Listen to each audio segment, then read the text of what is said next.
All right. Well, good afternoon and welcome to our Alumni Insights webinar featuring John Gravenstein, graduate of the Duquesne University School of Pharmacy. I'm Sarah Speary, the AVP of Alumni Engagement, and I'm excited to have you join us today to learn more about the timely topic of coronavirus vaccines. Before we jump into the introduction of our moderator and presenter, I'd like to take a moment to thank my colleague and alumna Audrey Tierney, Associate Director of Alumni Engagement, for arranging for this program. Audrey will be managing the technical aspects of the program today. Throughout the presentation, your microphones will be muted, but you're welcome to submit questions through the chat feature found on the toolbar at the bottom of your screen. Pre-submitted questions and those received through the chat will be addressed, time permitting, following the presentation. Now I'd like to introduce our moderator.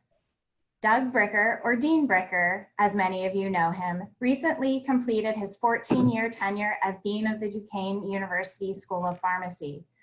Dr. Bricker has been on the Duquesne faculty since 1985, so is a familiar face to many of the alumni and staff taking part in the webinar today. During his tenure as Dean, he initiated several new programs that were designed to enhance the mission of the school, which is improving health outcomes in patients and their community. These included the Center for Pharmacy Care Employees, the Center for Pharmacy Services, and Giant Eagle Center for Pharmacy Practice. He introduced an entrepreneur program for students who needed to expand their innovative pharmacy ideas, and also expanded the global pharmacy education programs to include APPE rotations in Italy. Doug, I'll turn the program over to you. Thanks, Sarah. I was really excited to be asked to be moderator of this program because John and I have known each other for almost 40 years. And I know him to be an excellent speaker who has wit and humor, into his presentations. And his expertise in vaccines is really outstanding. It's an outstanding accomplishment for him as well as for Duquesne. I think you're in for a real treat today. I'd like to start off by saying happy birthday to John because he happens to be celebrating his birthday today with us as well. And tell you a little bit about him. You know, John is a global vaccinologist. He's a pharmacist. He's a public health leader, specializing in adult vaccines, implementation, and vaccine history. He's written more than 300 articles and 11 books on this topic. Today, he operates Vaccine Dynamics. This is a multifaceted consulting service. He's also the Associate Director for Science Communications with Immunization Action Coalition. I'd like to mention, too, one of the great honors that John has been bestowed on John this year, how unfortunately it was virtual, and that is he's the 2020 recipient of the Remington Honor Medal. This is the highest honor that APHA bestows on any individual annually for distinguished services. I'd like to also note that there are two other great Duquesne Pharmacy alumni who gained this honor. One everyone should know, and that's Dean Hugh C. Muldoon. And the other is Dr. Joe Otis through the American Association of Health System Pharmacists. Both great alumni, Joe is, and obviously our first dean of the School of Pharmacy. So after John graduated from Duquesne in pharmacy, he entered the armed forces and continued his education. He received a master's degree in education from Boston University, a doctorate in epidemiology from the University of North Carolina. He has experience in over 50 countries, 50 ACIP meetings, and has served on committees advising HHS, Department of Defense, and the Department of Commerce. As global executive director of the medical affairs for Merck vaccines, he led scientific exchange activities for a global enterprise annually, distributing greater than 180 million doses of 13 vaccines to help reduce the burden of vaccine preventable diseases. His advocacy helped strengthen adult immunization programs in 6 continents. As a U.S. Army colonel, he directed the Department of Defense vaccination programs for 9 million troops, retirees, and family members across 4 continents and dozens of ships at sea. He organized Immunization University to train clinicians across health disciplines across continents.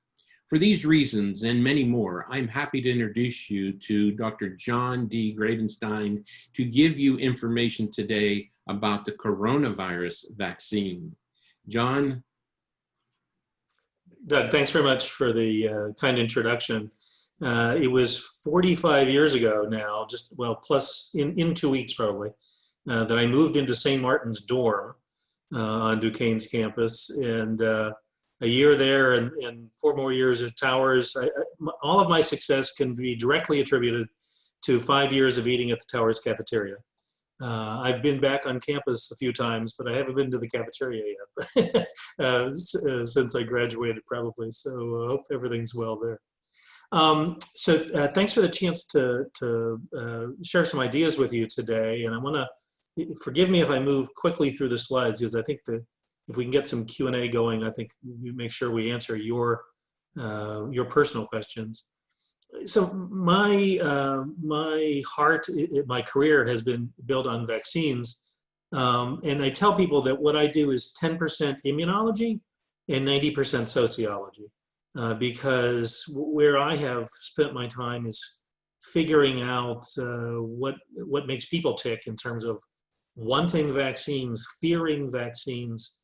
And then there's a little bit of religion. Of course, a part of sociology is religion, and we'll blend that in here as we go. But let's get started.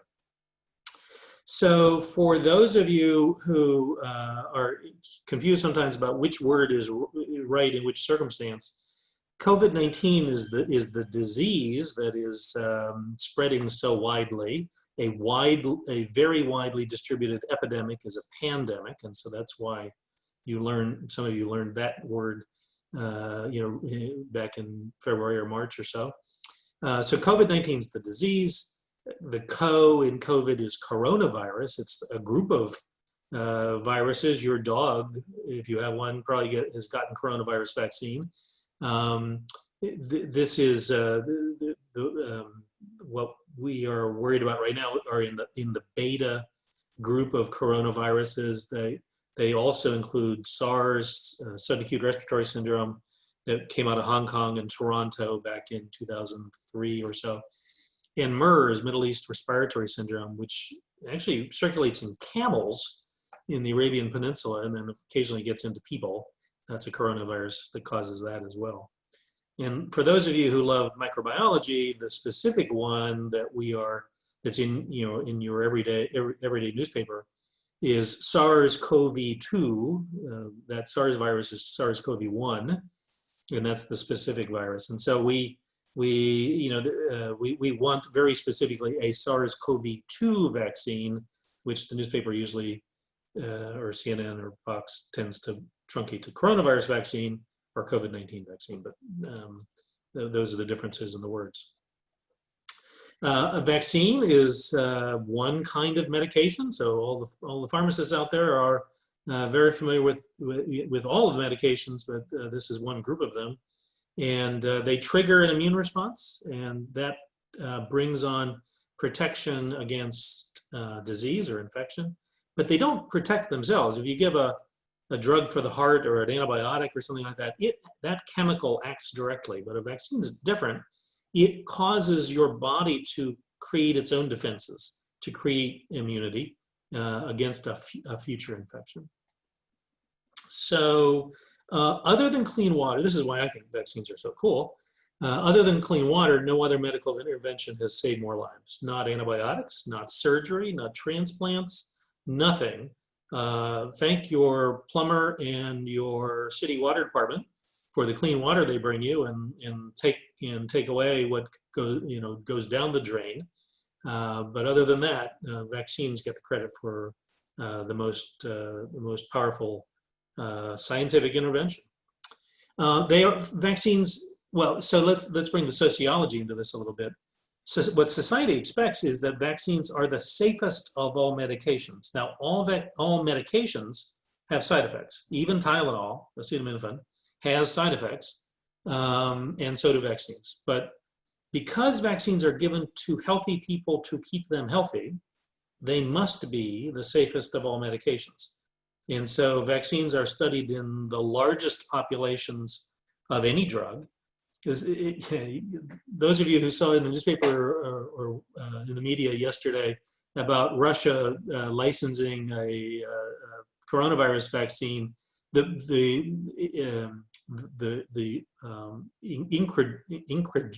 people are incredulous. People are laughing at the Russians because they've studied it apparently in 88 people, and now they've rushed to license it, and then they're going to go do the other parts of the studies. That's just completely counter to not just Western society, but globally. The Japanese, the Chinese, all through Africa, all through South America. People don't study vaccines that way. The Russians have just pulled a stunt to get out in front of people. Now, once a vaccine is licensed, there are multiple layers of safety surveillance that will continue throughout the entire time vaccines are distributed. The CDC does a lot of that. The CDC and FDA collaborate in that. And then there's a variety of other university players and what have you, health systems that contribute to that. And every physician, pharmacist, nurse, every clinician has opportunities to submit information to that safety surveillance as well. So where are we today? This is yesterday's counts for the number of laboratory confirmed cases, the number of deaths, 20 million around the globe, 5 million cases in the US, 125,000, let's say, for Pennsylvania, maybe 9,000 for Allegheny County.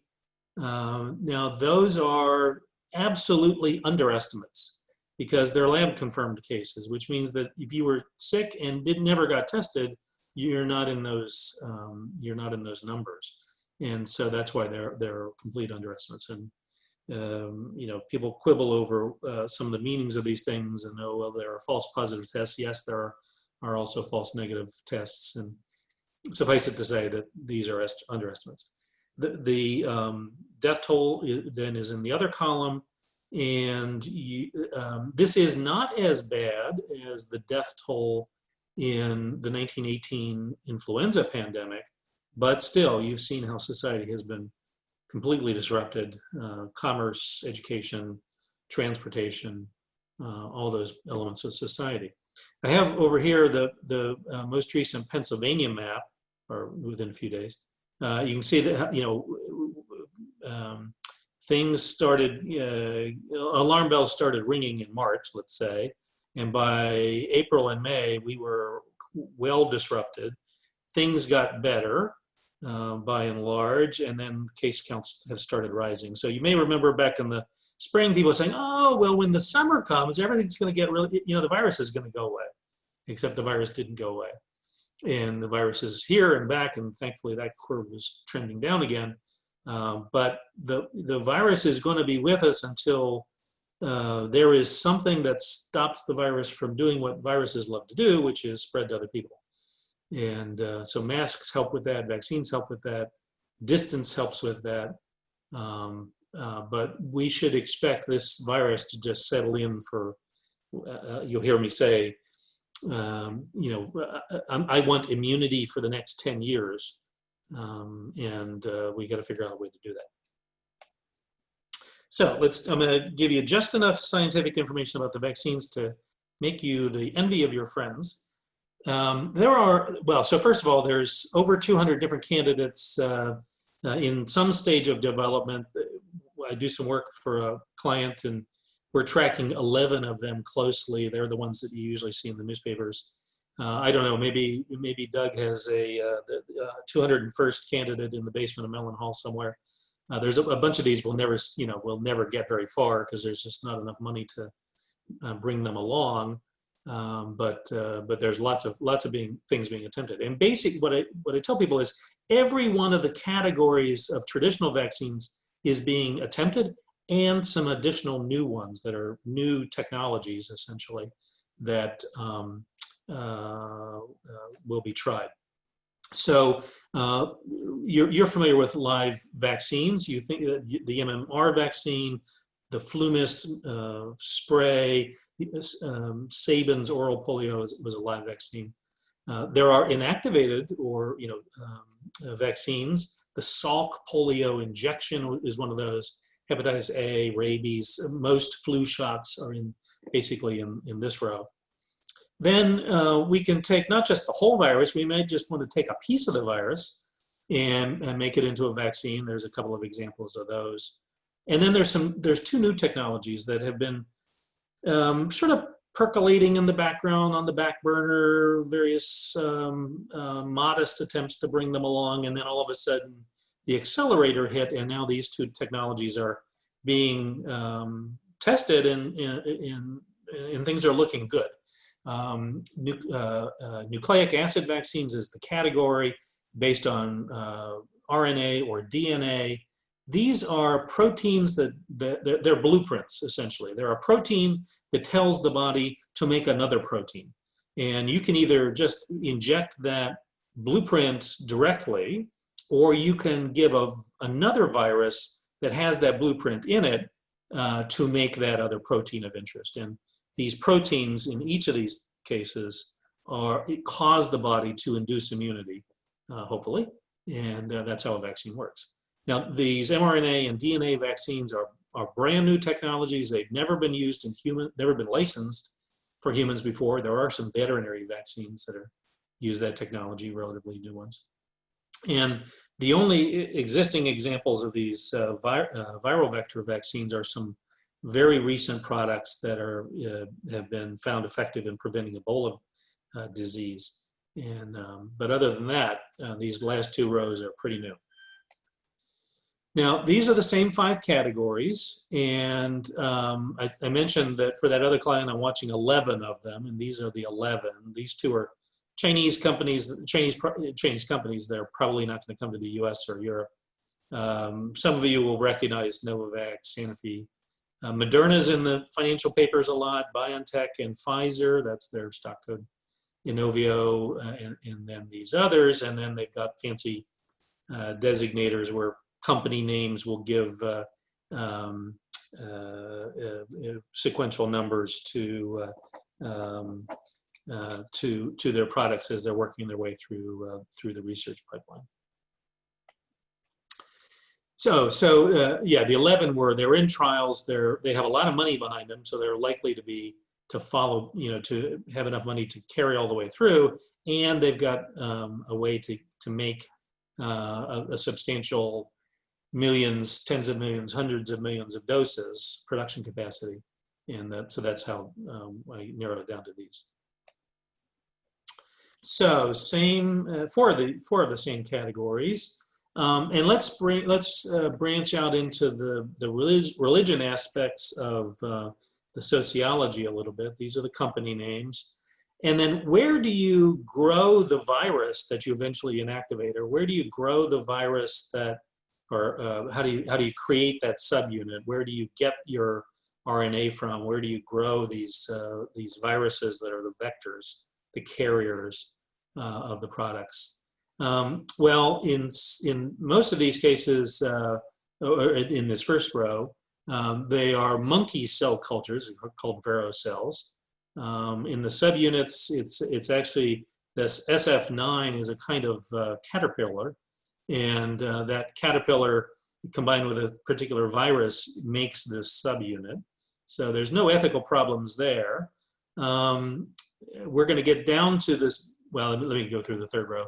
The RNA and DNA don't have to be grown in cells, but several of them are using assays, test reagents that involve a cell line called HEK293, which was a cell line harvested from a human fetus that was intentionally aborted in the 1980s. and that, the intentional abortion of a fetus is, of course, problematic for Catholics and for a variety of other folks of faith who don't want to snuff out a life with an abortion. In the case of the viral vectors, 3 of the 4 are grown in cell lines that have an origin with a human fetus. It's exactly 1, or this was 1 and this was a second one per C6. So they become ethically problematic, and we have to pause and say, well, can they be used? Is this ill-gotten gain? Is this cooperation with abortion? Is it, the technical term among ethicists is it scandal? And scandal, it turns out, is not our usual source of scandal. Usual scandal. It comes from the language, meaning if we say this application of an abortion is okay, then maybe others are too. And it's a slippery slope kind of argument. So we'll come back to this, but this is the religion element of the sociology that I wanted to talk about. So there's my 10% immunology and my 90% sociology. And so sociology, so here we are at the intersection of vaccines and religion. And what do we do about it? What are our guideposts? What's our North Star that tells us what's the right thing to do? So a couple of elements here. Several years ago, I had I got tired of people saying to me, "Well, are vaccines kosher? Can Catholics take vaccines? Are vaccines halal?" Which is the Islamic version of kosher. Is it legally permissible within the Muslim faith? And so I just decided to go do a complete review of what the world's religions teach. And so I went into the medical literature, I went into Google for all the big faiths, and then a bunch of the denominations within the Christian tradition, as you see there. And let's see, here we go. Found some very interesting things. Jainism preceded Buddhism in Hinduism, but has some common elements. It's largely a religion of India, and as people have spread out of India. Jainism, the first 3 all have this respect for living beings, which in Hindi, or I guess maybe Sanskrit, is called ahimsa, and that's common to these 3.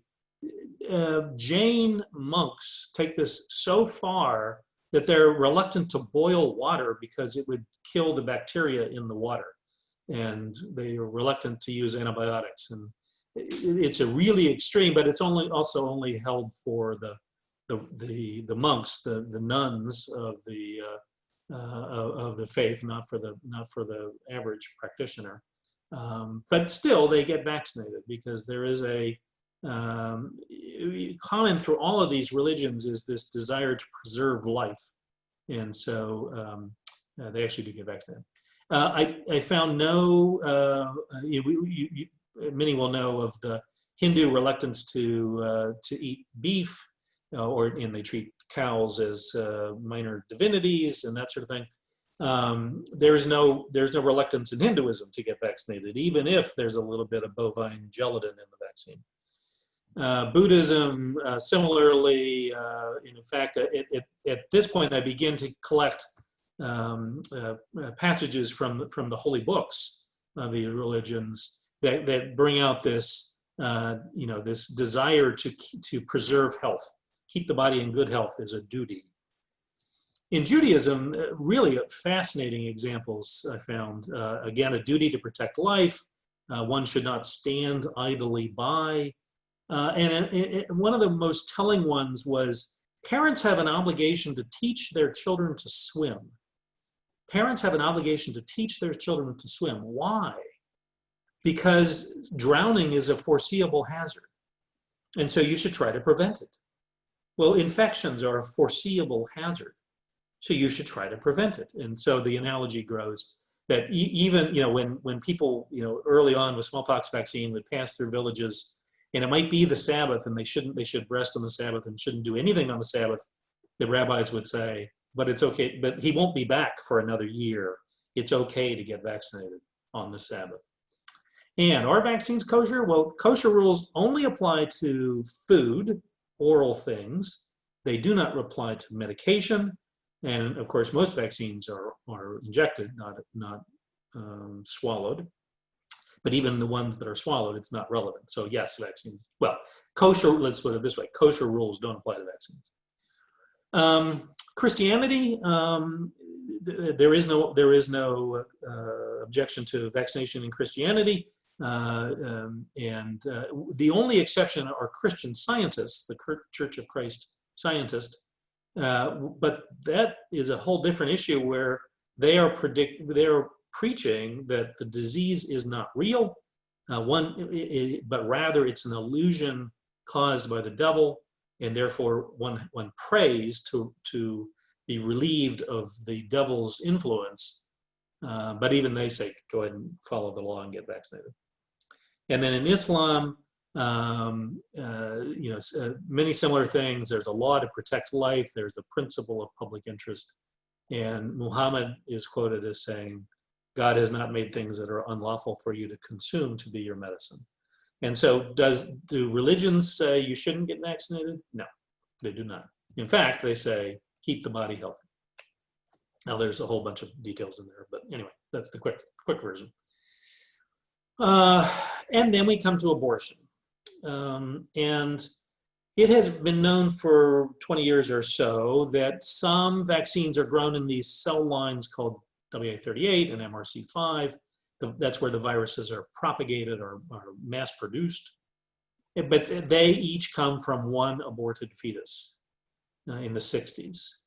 And now we have this issue that these two other cell lines could could double the problem, could make it 4 aborted fetuses, not 2 aborted fetuses. Now we should note there's no human cells in the vaccine. One is not injecting little bits of the baby or that sort of thing. It's an issue of cooperation with evil. And are we wrapped up with the abortionist by taking the vaccine? And the answer is basically no, that because we didn't want the abortion to occur, there is no complicity. But there's this thing of scandal, and that is, could it be that by using the vaccine, it makes other people think that other abortions are okay? And from that, the Congregation for the Doctrine of Faith wrote this document called Dignatus Personae back in 2008, and this is official Catholic teaching, and that's what's on this slide. It's a little dense. We'll get this to you somehow or another. But actually, if you go to the National Catholic Bioethics Center website, you'll find all this stuff that I've brought here. So are we cooperating in what's this thing about causing others to stumble? Scandal. And the scandal part is one should distance oneself from the evil aspects of the system. One should acknowledge that this has happened and tell the story. And we should take care that we aren't encouraging through fetal cell research and other things to cause more abortions to happen. And that everyone has a duty to make known their disagreement and ask that other types of vaccines be available. So you should complain, you should whine, you should write letters, you should send emails. But there's no obligation to martyr yourself. There's no obligation to say, I'm going to stand up to that blasted virus and I'm going to say I hate abortion and I'm going to refuse the vaccine. There's no obligation for that. In fact, you have a duty to keep healthy. You have a duty to keep your family healthy. You have a duty to stay healthy yourself for the sake of the rest of your family. And complain and write letters and send emails and tell people you don't want this to happen anymore. But there's no obligation to be a martyr. to refuse the vaccine, to take a principled stand. Well, abortion's bad, abortion killed those kids, but you don't have to reject the vaccine. We'll probably take more questions on that. So I talked about sociology, but let's move on so I can keep going and get some questions to your questions. Sergeant Snorkel doesn't want to get this vaccine, so he grabs Beetle Bailey's arm. And so, you're reading in the media about, 50% of America won't take the vaccine. Well, they don't know what the vaccine is yet because it's not licensed. Which one of these is going to succeed? What's the evidence? We don't have the evidence yet. So, I respect those surveys, but it's not the final answer because I can't tell you more about the vaccine that you'll be offered, or we probably will end up with several vaccines. By the way, if we end up with several vaccines and one's tainted with a historical link to an abortion and one isn't, you should take the one that isn't if they're both available to you. But if only the one with a remote link is there, you need not refuse it. You should protect your health. This is a very dangerous virus. People have been complaining about vaccines since the first vaccine was invented. I'm not sure if you're able to see all this stuff at the top. So this is a cartoon from 1802. Jenner had just developed the first vaccination from the milkmaid, and it was cowpox virus. And so you see little cow parts coming out of people in this political cartoon. And so people have been objecting to vaccines for 218 years, 220 years, let's say. And that's nothing new at all. And the internet just helps them spread the word faster. But vaccines work, and that cartoonist was wrong, and smallpox is no longer a threat to you or your children or your grandchildren because the vaccine worked. Polio vaccine. Fellow worked at the same shop that my father worked at, and I learned at a very, very early age what braces were. That's how he contracted polio as a kid, and moved around, but he wasn't very mobile, and that wasn't even involving an iron lung.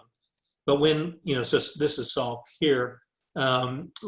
He makes the vaccine, and the vaccine goes into this huge trial, and they announce the results. The story goes that factory whistles blew and church bells rang, and people were so happy to have a vaccine. And yet, some people are worried about vaccine safety. And a lot of it has to do with misunderstanding what cause and effect, basically. And so if they say, well, I got vaccinated 2 months ago and I got sick a month ago, should I blame the vaccine? I got the vaccine, I got flu shot, and 2 days later, I'm sick as a dog. The vaccine did it. The vaccine gave me the flu. Well, no. Yes, it's a temporal association, but is that a cause and effect association? Well, maybe not. It has to be evaluated. We have to keep our eyes and ears open. We need to do the responsible thing, but very often it's not, and that's what responsible. The CDC and the FDA and a whole variety of players get very intricate at in solving these problems, or in making the investigation. And so if I washed my car and then it rained, is that a cause and effect relationship? No. But it's such a human thing that there's a Latin phrase for it. And you may have heard of the post hoc ergo propter hoc fallacy. It happened after post hoc, ergo, it happened because of. Fallacy. My washing the car didn't make it rain. Me taking the flu shot didn't cause the adenovirus infection I had, the rhinovirus infection that I had, because it's a different virus. And so we have to be careful about what we attribute in terms of side effects. So, let's assume that by the end of the year we get 1 or 2 or 3 of these coronavirus vaccines licensed by the FDA. You're then going to hear all sorts of stuff on the internet and your Twitter feed and the news media about somebody is blaming something on the coronavirus vaccine. Well, how, as good scientists, would we go about watching this? So let's say that, there's actually 2 stories from 1976. One of them involves Pittsburgh. There was an influenza scare that year, and there was a mass vaccination program for influenza. And in Pittsburgh in 1976, on the bunch of senior citizens vaccinated, and on one day in Pittsburgh, 3 people died of a heart attack a day or 2 or 3 after getting that swine flu vaccine. Well, and so everybody was in an uproar, programs were stopped. But what they didn't stop to say was, well, how many heart attack deaths are there in Pittsburgh every year, every day, any day? And what's the baseline rate of the amount of heart attacks we should expect? Well, let's say it's 20. Well, how many did we see? If we see 20, that means there's no difference. It's not that there's we don't expect no heart attacks. We expect the same amount of heart attacks in a vaccinated group. And in fact, that's what it was. The 3, nobody bothered to check to think what the normal number was, and the 3 that caused so much uproar was just the expected rate. It was not higher. It was not an elevated rate of this adverse event. Technically it could be lower if it was preventing it, but in this case, we would be looking for whether the rate rose, not whether the rate existed, and that sort of thing. So this is something that folks that I have worked with over my career do for a living, trying to separate true causes from false causes, because if the vaccine's guilty, we want to get the vaccine off the market. But if it's innocent, we want to let the vaccination programs continue. And so this is a matter of separating wheat from chaff. And so those of you who might have any experience in flying, if you're flying in instruments, you're supposed to disregard what your mind tells you, because the mind plays tricks. And you can be alarmed by seeing, the heart attack rate. People are more afraid of sharks than they are of deer. But deer kill far more people in traffic accidents than sharks do. But sharks make the headlines, and we know that there's some shark off of Maine that just bit somebody. But we need to worry about we need to separate wheat from chaff, mirage from reality, and take it from there. So all in all, people are afraid of the they're afraid of the disease. Will they be afraid of the vaccine? And you put it on a scale, they should be far more afraid of the disease than they should be afraid of the vaccine. And one of the and so how do we convey it? This is completely a matter of trust and confidence. Trusted sources need to be conveying the information, because if that survey said half the people won't take the vaccine, well, maybe some of that half could be would feel better if somebody that they knew and trusted and had a long-term relationship explained the science to them, explained what was going on. And so that's where it's 10% immunology and 90% sociology. It's how do you create trust, how do you earn trust, how do you sustain trust. So you will see that in the papers talking about African Americans and Hispanics are far more likely to contract coronavirus infection, and Yet, there are fears in the African American community, for one, built on the Tuskegee syphilis experiments from starting in the 1970s. There are reasons why the African American community might have less trust in the system, let alone all the recent social issues, that make them less likely to join clinical trials and maybe less likely to accept the vaccine. And so how do we address that? With trust and confidence, with truth, with telling the whole story, with sitting down and making apparent that, okay, do you know the facts of the Tuskegee story? Can I fill that in for you? Let me show you what has, now I'm going to maybe offer you entry into this vaccine trial. We know this, we don't know this. And by truth telling of what's known and what's unknown, one starts to earn trust. And it's obviously a much more complicated thing than that. So let's begin to wrap this up. I want you to make sure you go out and get a flu shot this year for a variety of reasons. One of which is that some of the early symptoms of influenza infection are sort of kind of the early symptoms of corona infection, and so we want to be able to reduce that as much as we can. And if we have the normal extra hospitalizations from influenza infection in the hospitals, and we have more coronavirus infections in the hospital, we can overwhelm hospitals. And so we want to minimize that burden of the influenza infections in the inpatients as much as possible in the coming year, or in the coming winter. So, Doug, help me here.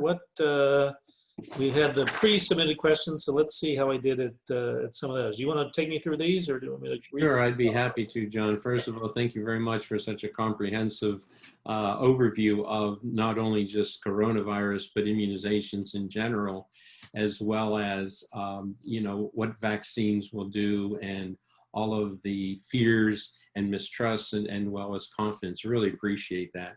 John, I'm going to start off with the first question, or at least the comment that I'd like you to expound on. During your presentation, you talked about when we give a vaccine, we hope to induce immunity. It says in order to induce immunity, and then you said hopefully. So why don't you let our listeners know a little bit more about that? Because some of them want to know, what's the percentage of vaccinations in order to be effective, or, of the vaccine and so forth. And so maybe you could expound on that a little bit. So it's a spectrum, not surprisingly. Yellow fever vaccine is almost perfect. There was a review at the WHO a couple years ago looking for breakthrough infections in people who'd been given yellow fever vaccine, and they found like 10 in the world in 50 years. I mean, it was really, really small. So that's almost perfect, not quite, or not perfect, but almost. So call that 99% or better. Influenza vaccine itself is more on the 50%-ish range. Better matches in some years than others. Better response if you're in your 30s, 40s, and 50s than if you're in your 70s, 80s, and 90s. So it's a range. So how good would a coronavirus vaccine need to be useful, to be valuable to society? The FDA has said anything that they license is going to have to be at least 50% effective. So what's 50% effective mean? If the rate of infection is, let's say, 100 per 100,000 people, 100 per city, let's say, and a vaccine that was 50% effective would reduce the amount of infections to 50 per 100,000, 50 per city. So it's a reduction in half. That's good. I mean, 50 is better than 100. It's not 1. But basically the FDA say it has to be at least 50%. Hopefully it'll be better. Those new technologies, we have no baseline. for what to expect. So it's a little bit soon to know on that. Yeah, very good. Yeah, unlike the influenza virus where we're trying to predict which ones will be available, at least we have a specific target against this particular And virus. it's not That's a mutating. major difference in vaccinations, right? Yeah. Yeah. So a lot of other questions came up around the fact that when we have one that seems to be effective, and whether it's 50% or more, how do we choose who should receive them first? Yeah. Is there an order in which this is generally done, and how widespread, and can we disseminate this? And of course, we'd like to know, will pharmacies be involved in this, because we want our pharmacists to be involved in vaccinations, correct? Absolutely.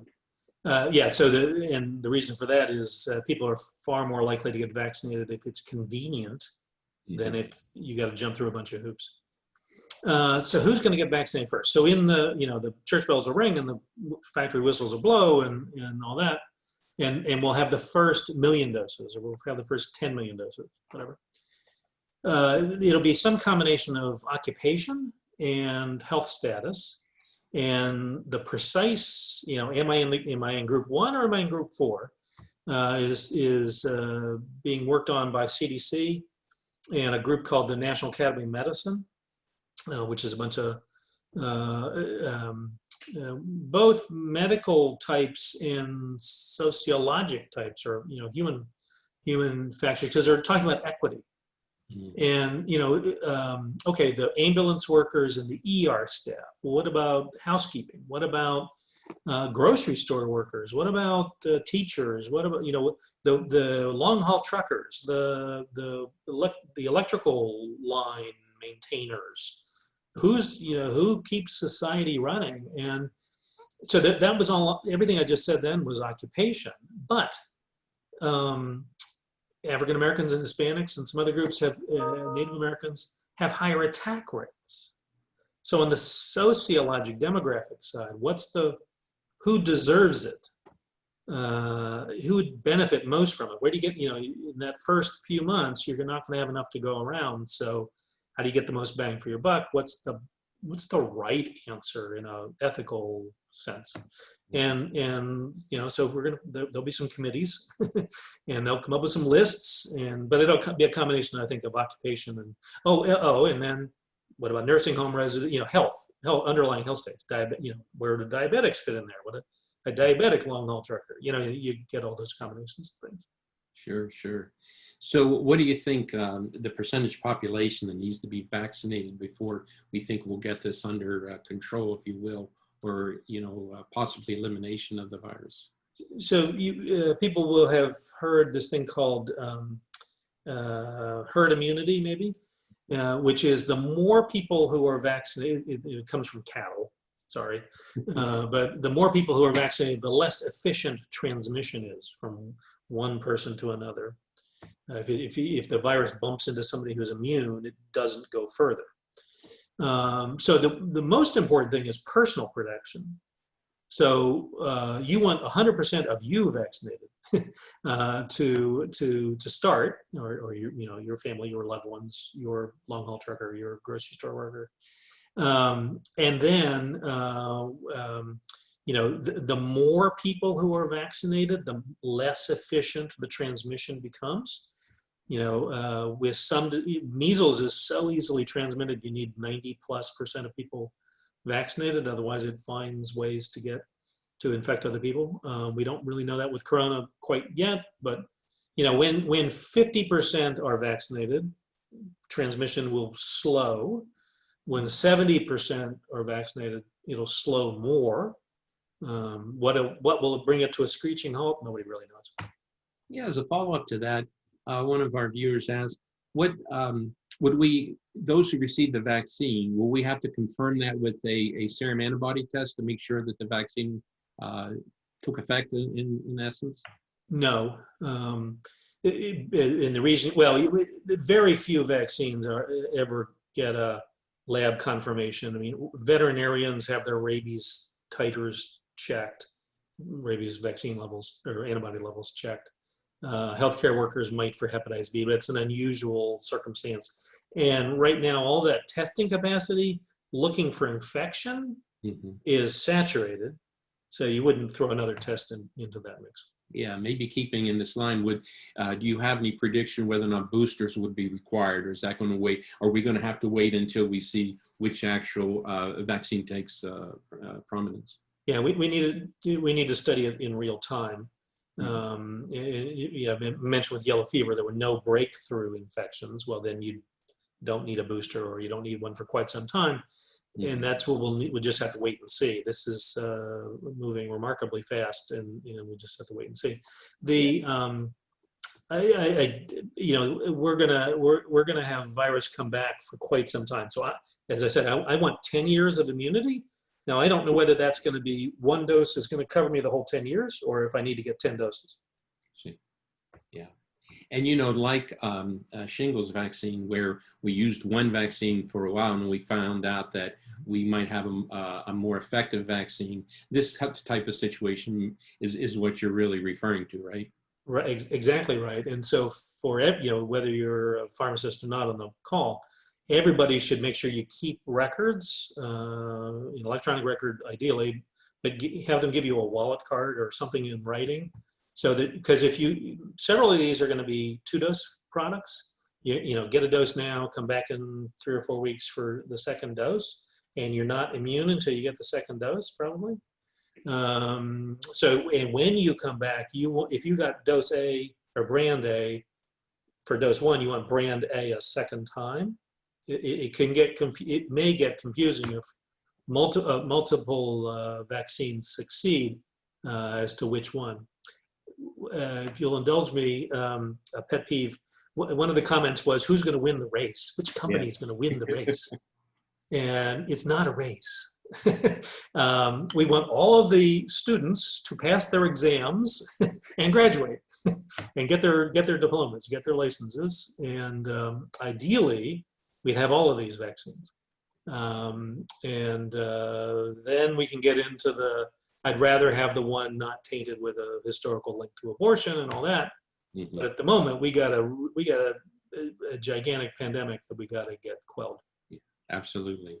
I have to call out this one from one of your classmates, Dr. Janet Astle here, and I'm just going to read it as she has put it in the chat. It says, messenger RNA and DNA technology is not yet licensed in humans. This technology causes our cells to manufacture the spike protein, correct?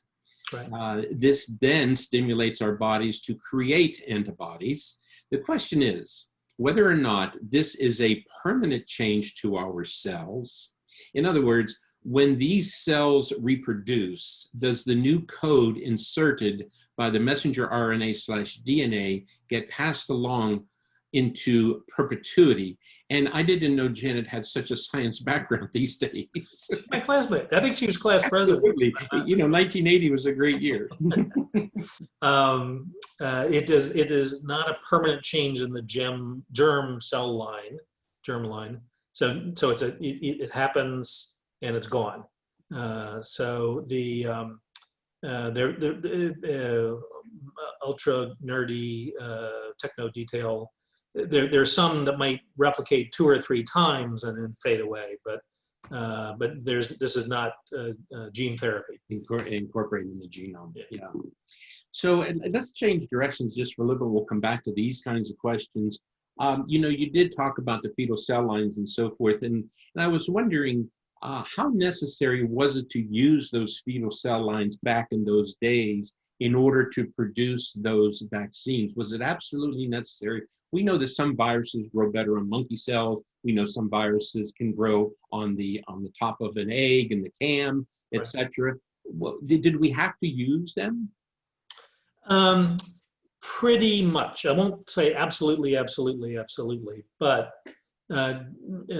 different viruses grow in different cell lines, have different yields, and there's a momentum effect of once the FDA is confident that a system is safe and uniform and predictable and reliable, then it has a status. It's not just a status, but that reputation's earned, and it's reliable, and it's uniform, and it's consistent, and it's predictable. And that's important if you want medication safety. And so those two cell lines sort of got the